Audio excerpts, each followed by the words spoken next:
Hello and welcome to HardReset.Info.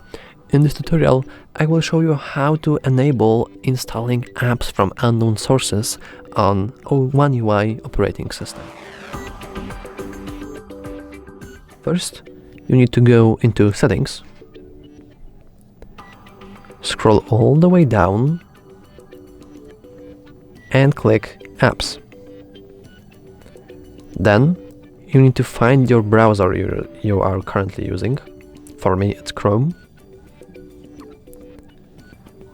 And if you scroll down just a little bit, you can see the Install Unknown Apps option.